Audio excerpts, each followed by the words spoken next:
Egypt in the time of the pharaohs, a rich and powerful empire. But the people of Israel live in slavery, oppressed by a tyrannical pharaoh. To win their freedom, Moses sends 10 plagues on Pharaoh's land. As God's fury, they sweep over Egypt. The plagues bring desolation, disease, and death. At least according to the Bible. Are they just legends? Or did these events really happen?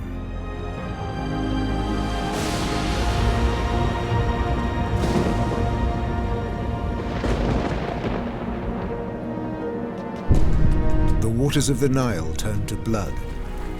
Fish die, frogs invade the land, insects attack man and beast. Disease follows. Are these biblical plagues real disasters from the past, held in the memory of the peoples who lived through them? Scientists excavating an ancient Egyptian city have remarkable evidence that climate change could have been the cause of the Bible plagues. Biologists see evidence of a natural chain reaction. What did happen on the Nile 3,000 years ago?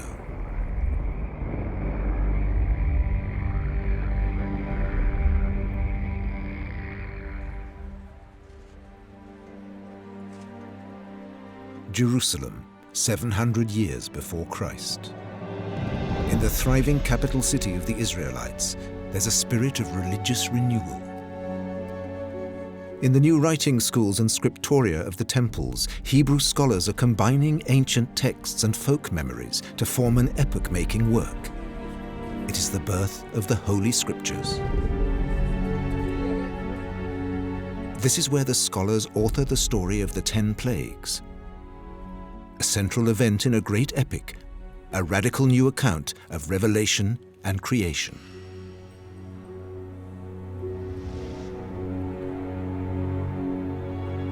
A new God appears on the stage of faith.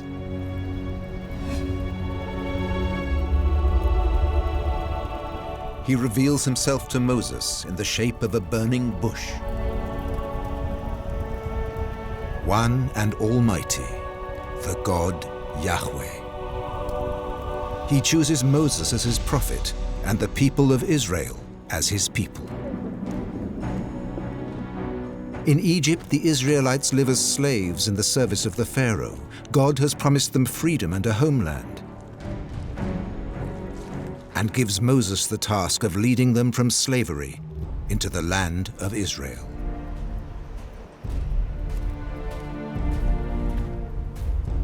It's an arduous and wondrous journey that the Bible describes. The book of Exodus captured this story in words. We don't know what ancient accounts inspired the scribes. They themselves dated the original stories far before their own time. At their center is the heroic figure of Moses. As God's prophet, he demands that the Pharaoh release his people. Signs and miracles are to demonstrate God's power.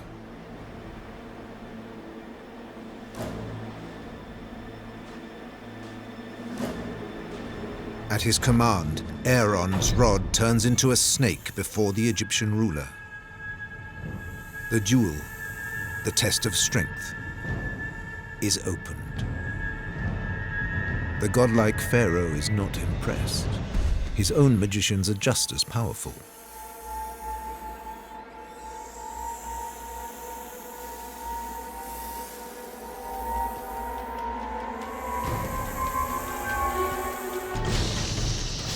When the two snakes do battle and Moses' snake wins, Pharaoh does not admit defeat.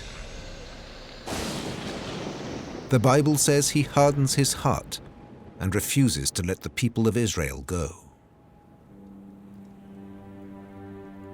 It's not possible to confirm the Bible stories historically, because Moses' opponent, the Pharaoh, is never given a name.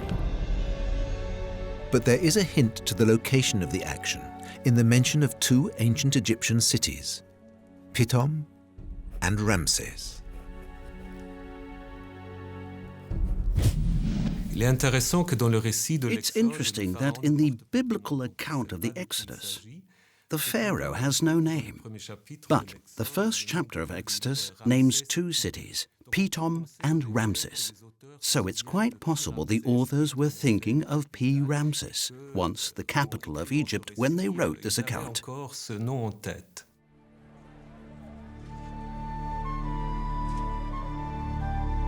P. Ramses was a great metropolis on the Nile Delta. But this city, the biblical city of Ramses, suddenly disappeared off the map in ancient times and was only rediscovered at the end of the 20th century.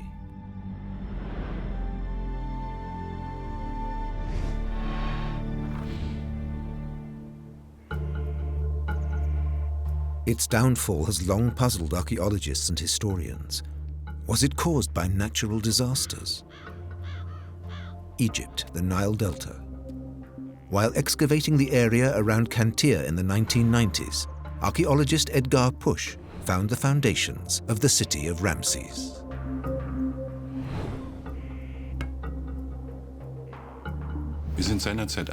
We came here to find out whether our theories were right, that this is the location of Ramses City. We were sure they were correct, but there was no proof. A sign on the city gates, an entry sign, you are entering the city of Ramses, that simply doesn't exist.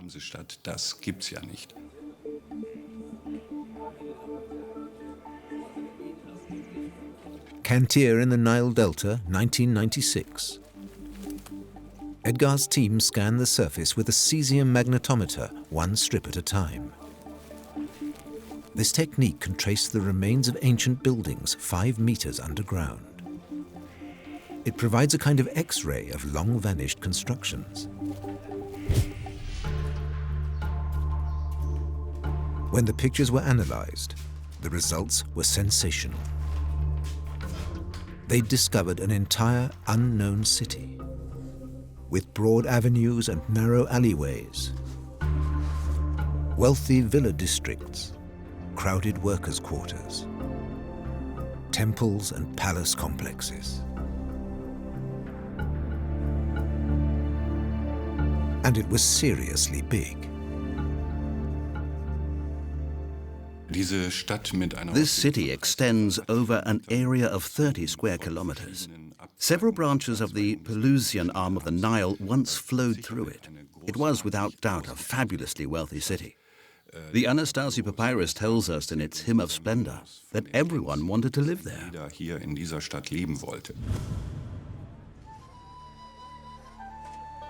The great pharaoh Ramses II has given his own name to the legendary city of Ramses. Its prime position on the Nile makes it a powerful attraction to merchants and travelers. A tourist reports enthusiastically to a friend back home. This is a wonderful place to stay. The countryside hereabouts is full of good things. There are onions, lettuce, pomegranates, olives, figs, and sweet wine. Everyone is happy, and no one says, if I could only have. The common people are doing just as well as the rich people. P. Ramses seems to be a paradise. There are no records of a crisis here, or a series of plagues. And yet this city would experience a disaster that would change everything.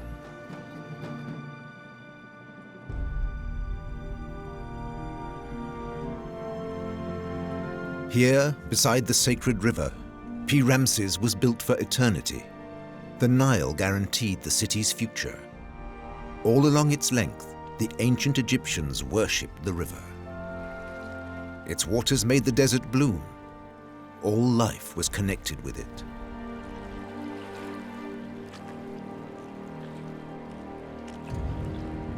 The Bible tells how Moses summons the first plague with one stroke of his rod on the waters.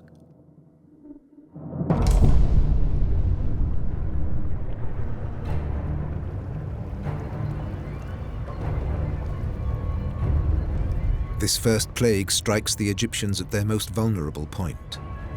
Their current of life transformed into a tide of death. The Nile turns red, begins to stink, and becomes undrinkable.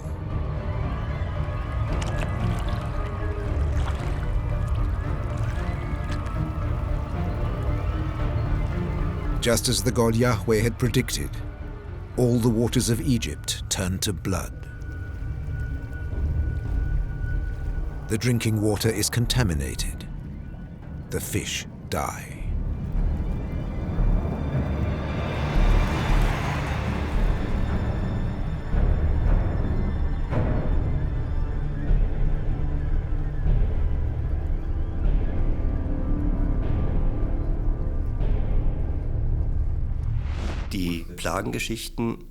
The plague stories, plagues 1 to 9, reflect knowledge gained through experience. We'd call it experiential scientific knowledge, combined with expert guesswork. At the Jerusalem Temple School, they were taking phenomena they knew happened, and they knew happened rarely, and were trying to explain them.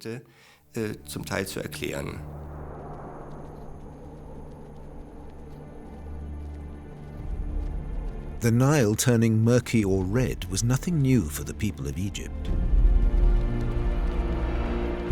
Desert sandstorms would deposit red dust on the water's surface. And with each annual flood, red earth from the highlands of Ethiopia was swept into the river. These were hardly catastrophes. But if the river should ever be contaminated, that would spell disaster for an entire way of life.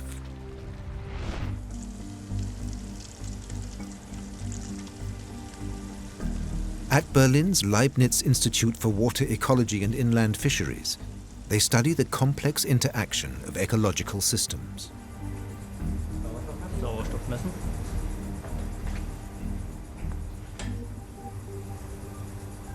The hydrologists here believe that the first plague, the contamination of the Nile, may have been caused by an infestation of poisonous blue algae. They even have a prime suspect. They're investigating the properties of burgundy blood algae, actually a bacterium, and it fits the bill better than any other algae. It thrives in fresh water. We know it existed 3,000 years ago. It's highly toxic, and it's red. Biologist Stefan Pflugmacher is intrigued by the chance to solve an ancient mystery. One possible explanation for the red coloring of the Nile is the appearance of burgundy blood algae, Oscillatoria rubescens, a beautiful raspberry-colored species of cyanobacteria. It multiplies massively in slow-moving warm waters with high levels of nutrition, and as it dies, it stains the water red.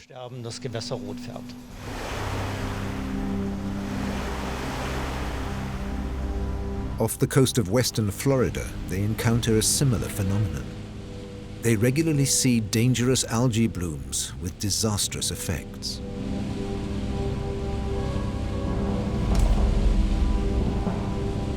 This toxic display is known as the red tide. The algae isn't always red. In deeper waters, it's colorless. So the scientists have to take samples at different levels and in different locations to check how widely the deadly bacteria has spread. Alan Ciambella is one of the world's leading toxic algae researchers. In some cases, the algae form a superficial layer on top of the water. That's a so-called classic red tide, where you can actually see water discoloration. But much more often, the bloom is in fact subsurface. You can't see anything from looking with your naked eye into the water column.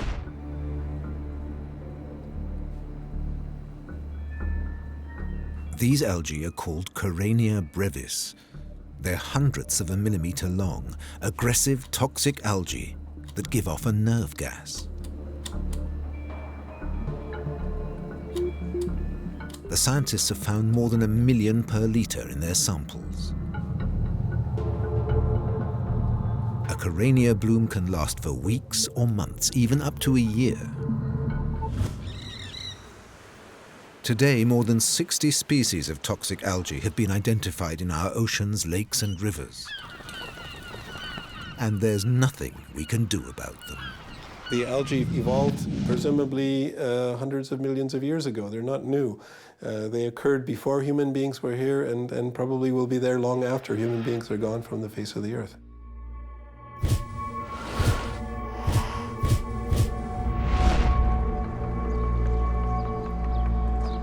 A plague of algae could have occurred at any time in the past, and certainly on the ancient Egyptian Nile. The first biblical plague ends after 7 days. The god Yahweh's first triumph over Pharaoh and all his gods. Like Hapi, the river god in whom the Egyptians worshipped the sacred Nile.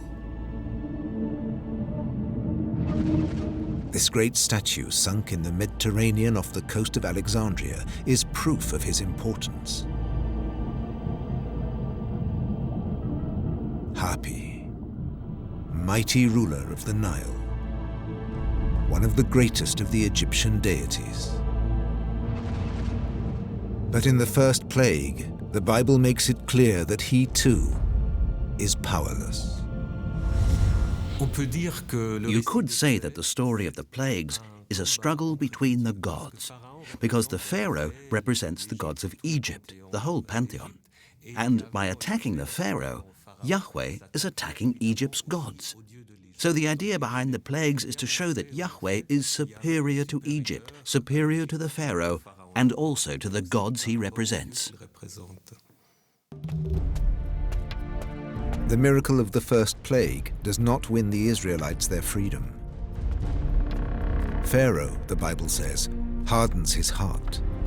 Then God instructs Moses, "Go unto Pharaoh and say unto him, Thus saith the Lord, Let my people go, that they may serve me.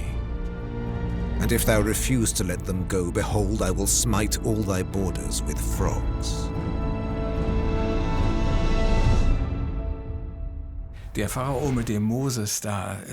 Pharaoh that Moses has to deal with is stubborn. He has a boundlessly exaggerated opinion of himself. He's a despot, oppressing people in a totally arbitrary way.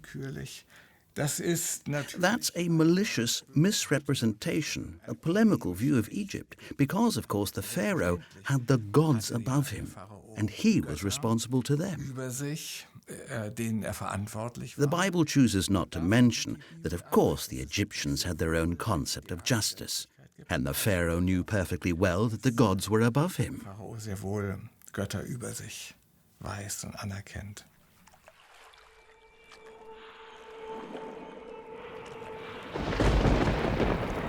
The Pharaoh of the Bible hardened his heart. After the red tide, the misery of the second plague followed. Frogs left the water in their millions.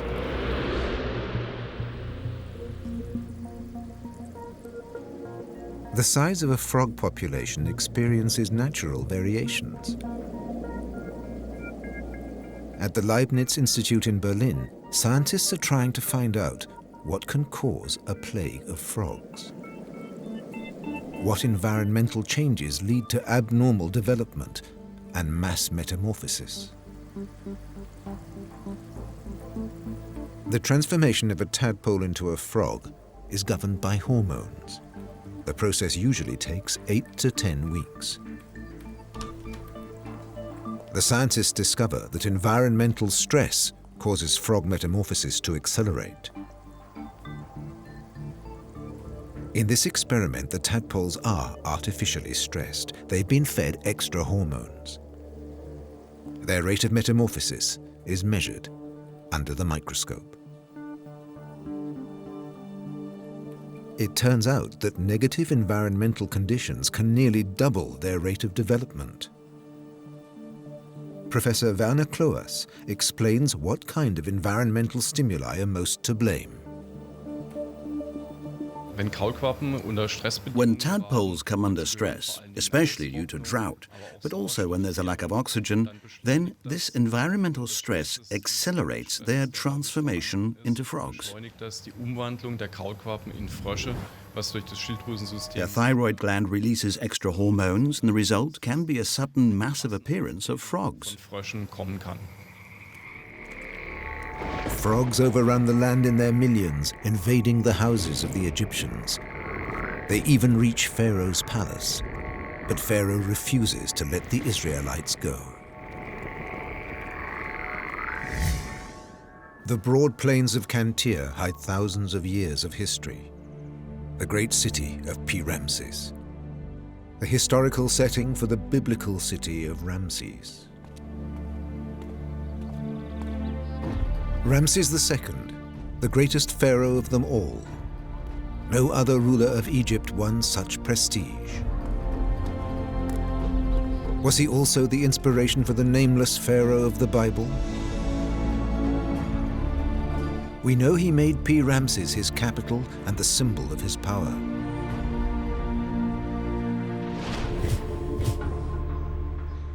In a plan of the ancient metropolis, the impressive scale of his city is clear to see. The center of Ramses is an island, surrounded by the branches of the Pelusian arm of the Nile.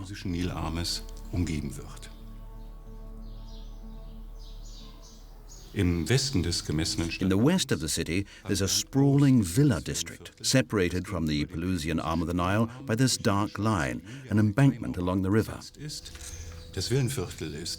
You can see it's a villa district because the streets are arranged in a rectangular grid containing plots of land with individual houses, with a floor area of up to several thousand square meters.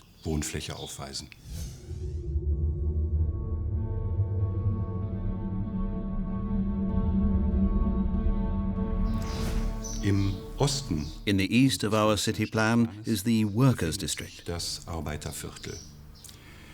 You can see here that the workers and artisans lived in small houses with very few rooms, just a few square meters.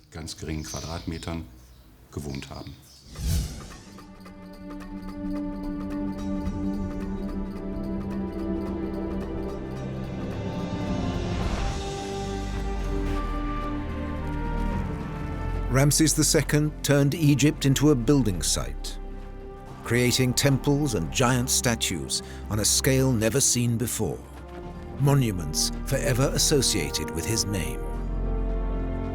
He needed a cheap and plentiful source of labor. Prisoners of war became slaves for the construction of the city. Others came of their own accord. Egypt's wealth attracted immigrants, many of them fleeing poverty in their own homelands.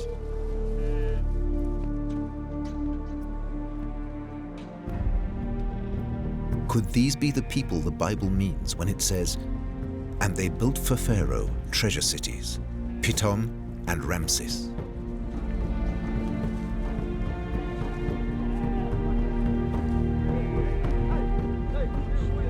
And yet there are no historical documents that tell of the presence of Israelites in Egypt. All we know for sure about the people who gathered around Moses is that they were nomadic tribes from Palestine.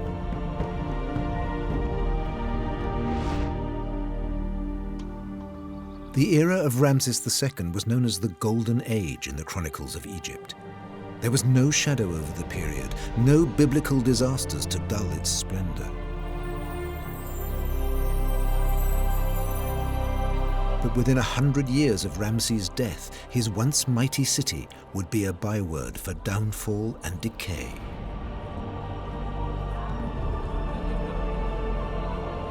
Pi-Ramses is abandoned. What happened? The disappearance of this mighty metropolis has remained a mystery.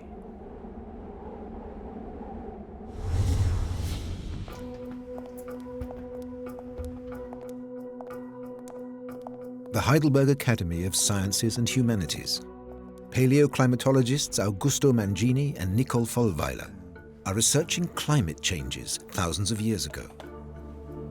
they've discovered remarkable links between climate and the rise and fall of civilizations.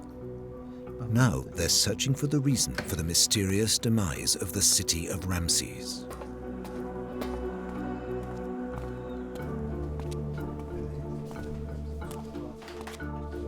This stalagmite is many thousands of years old. Its inner life will give Mangini the data he needs to recreate the historical climatic curve. 9.000, vielleicht 8.000, 7.000 vielleicht. Stalagmiten zeigen, dass unsere Vorfahren Stalagmites show that our ancestors were confronted with climate change again and again. Steine sind ein sehr In fact, guter they can provide a very precise record of variations in temperature and of wet and dry periods in the ancient past. Phase vergangener Epochen Auskunft gibt.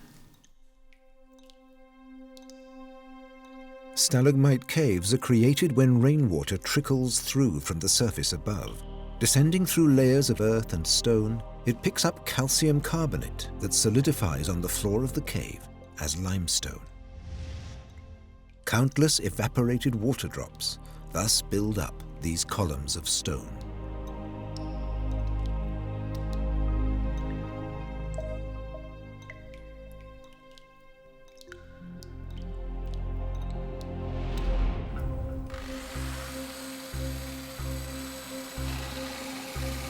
Every climatic wet and dry period can be traced in the growth history of the stalagmites.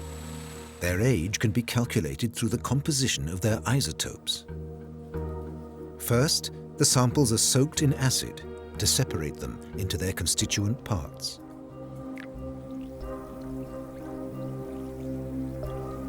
As they grow, the limestone of the stalagmites absorbs traces of radioactive elements. The concentration of these elements provides the data to calculate their age.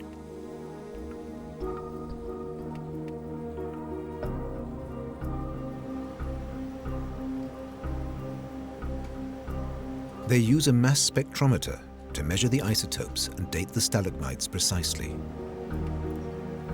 It takes 2 long weeks to find out whether these stalagmites can throw light on the fate of P. Ramses. Finally, the scientists turn all this data into a climatic curve.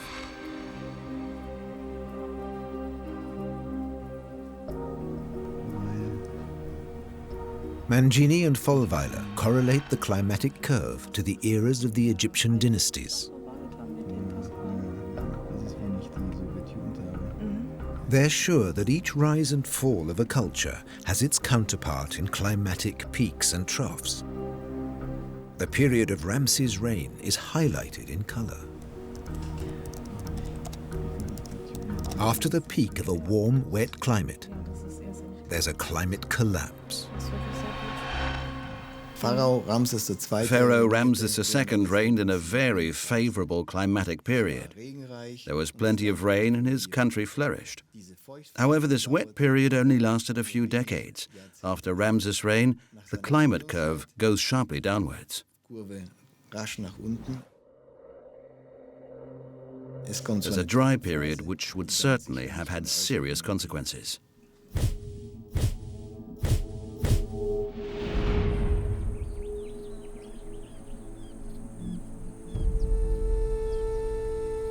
Did climate change bring about the sudden collapse of P. Ramses? For some reason, the inhabitants of the city had to leave. Archaeologists found the first possible clues to the reason 30 kilometers away from Ramses city, at a much older excavation, that of the city of Tanis.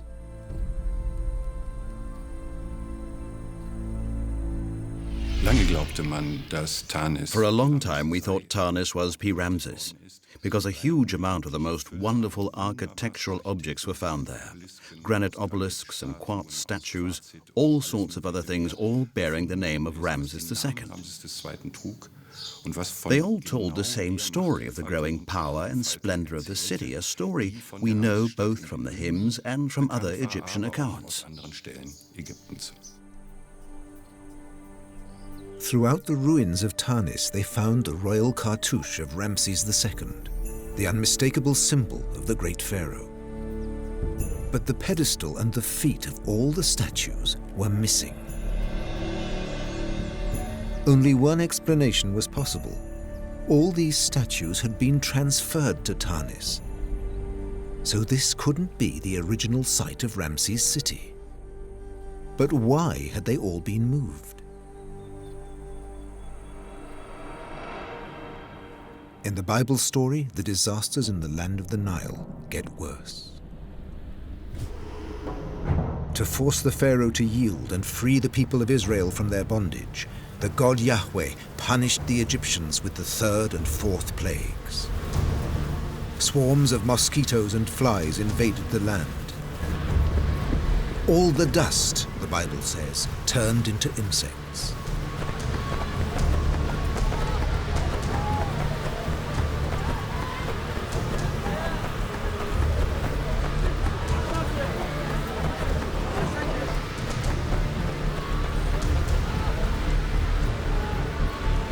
Perhaps Ramses' city was devastated by a series of real plagues that found their way as a folk memory into the story in the book of Exodus.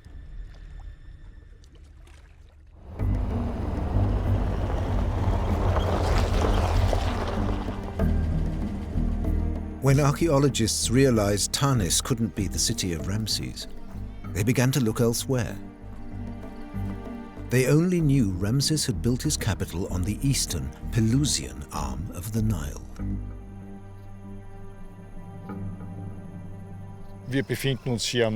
Here we are at the northern edge of P. Ramses. These are the last traces of the Pelusian arm of the Nile. You have to imagine that this was the main highway for commerce in those days, about 200 meters wide. Now it's a pretty narrow but deep ditch. It's still used for drainage today.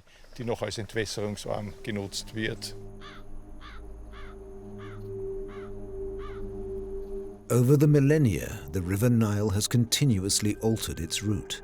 Sand from desert storms and mud from the annual flooding filled up one course, and another opened. In order to identify the location of P. Ramses, first you had to find the ancient eastern arm of the Nile. For years, Manfred Bitak reconstructed all the old courses of the Nile. He discovered what the delta had looked like in the age of the pharaohs by comparing archaeological maps with the contour lines on a topographical map that revealed abrupt changes in the landscape.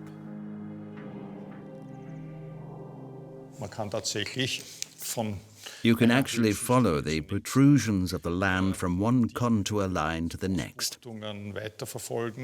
And from our reconstruction of the Nile's eastern delta, it's very clear where the eastern arm of the Nile lay.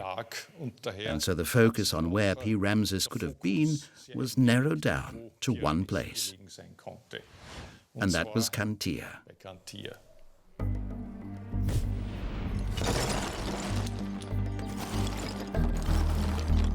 And in the excavations at Cantia, they found conclusive proof.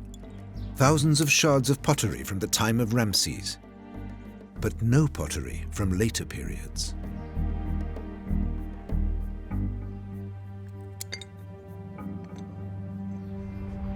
The only possible conclusion was that the inhabitants abandoned their city 3,000 years ago and turned their back on an entire region.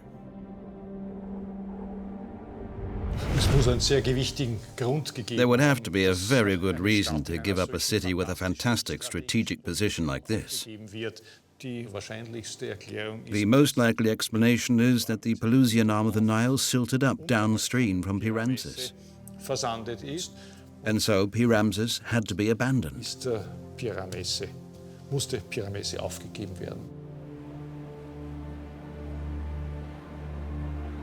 The climate had changed. A long period of drought and high winds ravaged the landscape of the Nile. We still don't know what causes such natural climate changes and the often dramatic consequences that follow. The climate graph of the ancient world reveals sudden changes over the millennia. For paleoclimatologists, they explain radical changes in those early societies. Keine Kultur verlässt freiwillig ihren No Lebensraum. culture willingly gives up its homeland, along with its splendid cities, unless there's a pretty dramatic reason. Wenn wir die Ergebnisse unserer If we look at the results of our research into the settlement behavior of our ancestors, it quickly becomes clear that climate has always played an extremely important role, extrem wichtige Rolle spielt, and that long periods of drought have been a reason to move away. Phasen ein Grund für die Abwanderung waren. Ramses turned into a ghost town. Slowly, the Nile, the lifeblood of the city, turned into lakes of still water and silted up. Were algae blooms, fish deaths, and insect swarms the result? Is this the source of the plague stories of the Bible? When a river stops flowing, there are biological consequences. Runoff water overloads it with nutrients. The result is algae growth and oxygen depletion.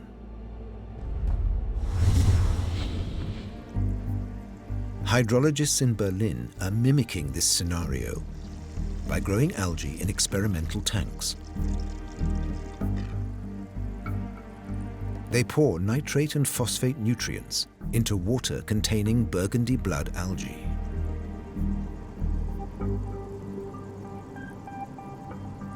In nature, the water would turn red in 2 to 3 weeks, indicating a massive presence of toxic organisms. The laboratory test shows why burgundy blood algae can destroy a natural water habitat. The measurements show oxygen levels in the water dropping further and further as the algae concentration increases.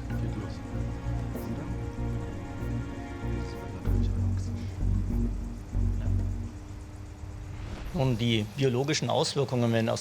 are the biological consequences when flowing water turns into still water. The waters get muddier, the current slows down, and the water temperature rises. The increase in nutrients that follows can lead to the spread of blue algae. And these blue algae can be very toxic. They can unleash a biological chain reaction of the kind described in the first plagues.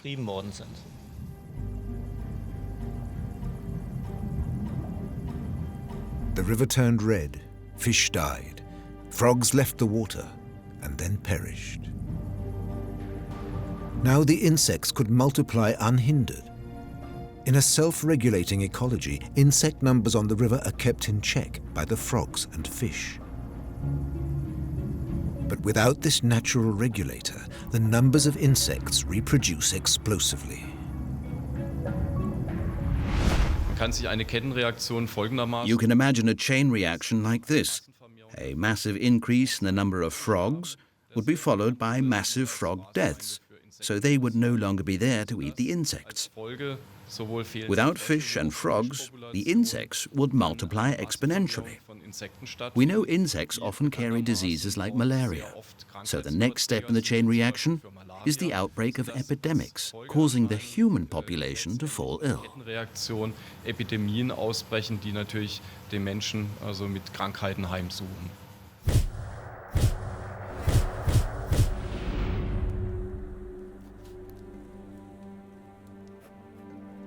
The authors of the Bible let plague after plague rain down as acts of God. Were these the folk memories of peoples who had experienced similar natural disasters? After the insect plagues, diseases spread among the Egyptians. The flies and mosquitoes departed, but still Pharaoh would not let the Israelites go.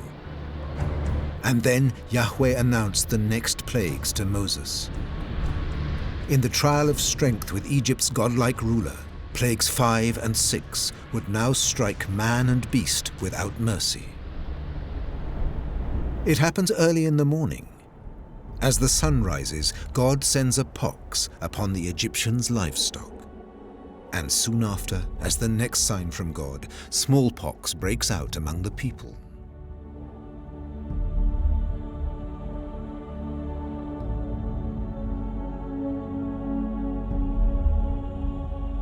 What the first 6 plagues of the Bible describe could indeed have taken place at the location of ancient P. Ramses.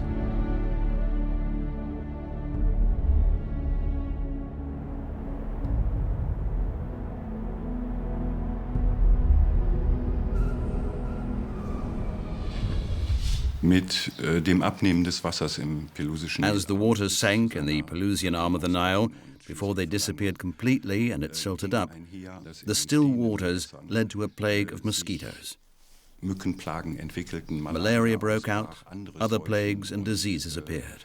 Krankheiten kamen. They affected the population so badly that without a proper supply of fresh water, life in this area, astonishing as it may seem, became impossible. And so the people here had to migrate to healthier regions. Gebiete ausweichen musste.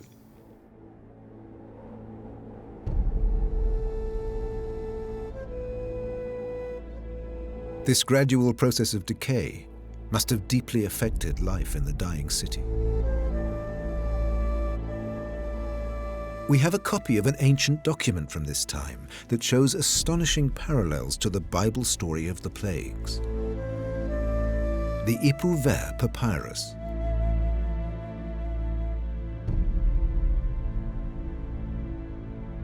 The Rijksmuseum van Oudheden in Leiden holds this mysterious Egyptian document. The warnings of Ipu Ver.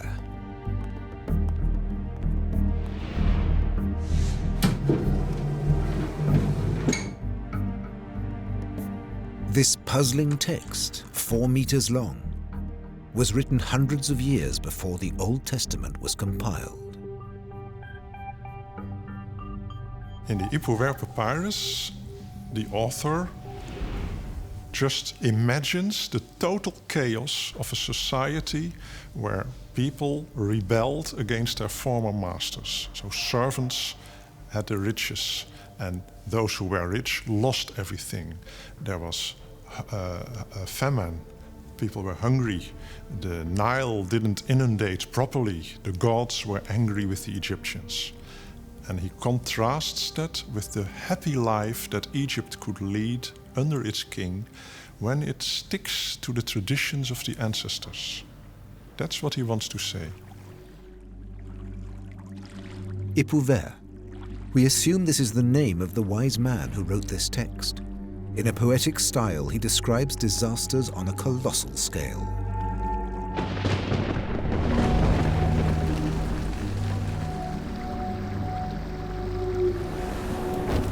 Water turns to blood, society falls into chaos, nature turns against mankind. Hail and darkness fall on the country, animals and humans die. The biblical plagues will later tell almost exactly the same story.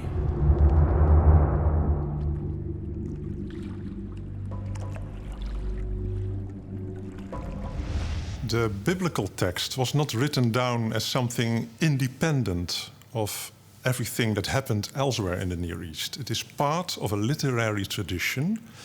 Part of that tradition is already 1,000 years or more old. So it's not surprising that we find elements like descriptions of natural disasters that sound familiar. When you know that the text of Ipu Ver, you find something similar in the Bible.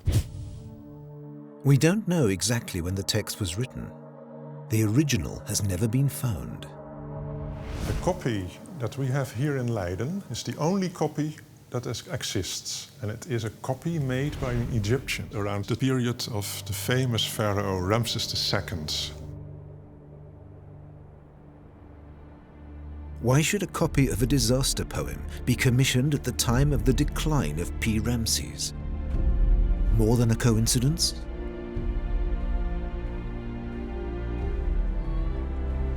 In P. Ramses, the silting up of the river seals the people's fate. Ramses' capital is condemned to destruction. Citizens carry away whole buildings, break off the statues from their pediments. They move everything to Tanis, hoping for a new beginning. The monuments of Tanis are testaments to human willpower, but also to the overwhelming power of nature.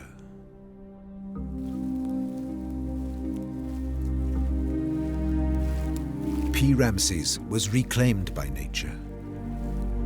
In Kantir, in a cornfield, the find of an unspectacular stone pedestal closes the circle of history. In a huge effort, almost the whole city of P. Ramses was dismantled, at least the parts made out of stone, and was taken to other locations to build new homes and palaces. The demolition and reconstruction can be seen very clearly via the great statues of Ramses II. Here are the feet in Kantir.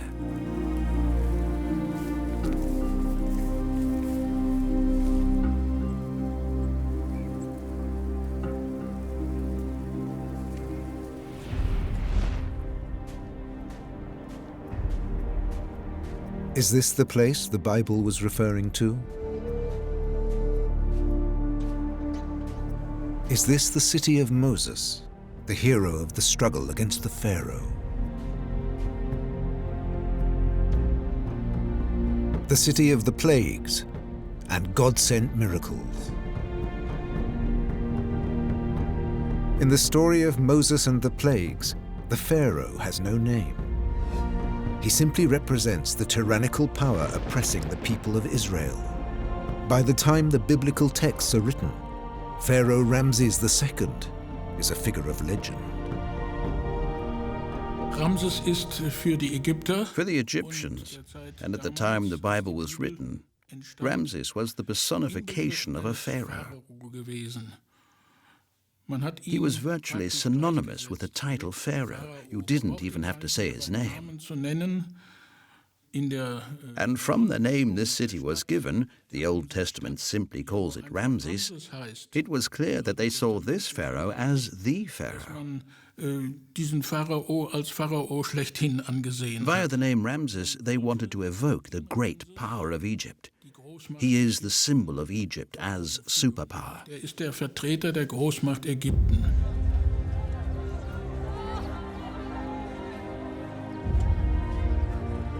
Pharaoh Ramses II did not live to see the downfall of his capital. He died of old age at 85. In 1881, his mummy was discovered in an anonymous tomb. When his remains were transported to Cairo, thousands of people lined the shores of the Nile. No one remembered the disasters of ancient times, only the splendor of a golden era.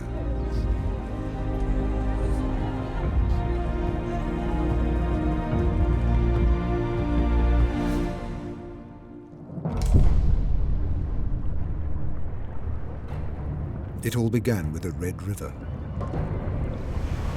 Fish die, frogs invade the land. Swarms of mosquitoes and other insects follow. Diseases attack man and beast, and thus we have the first 6 plagues of the Old Testament. The silting up of the river is the end for the city of P. Ramses. Environmental disasters, such as those described in the first plagues, would be an entirely realistic scenario.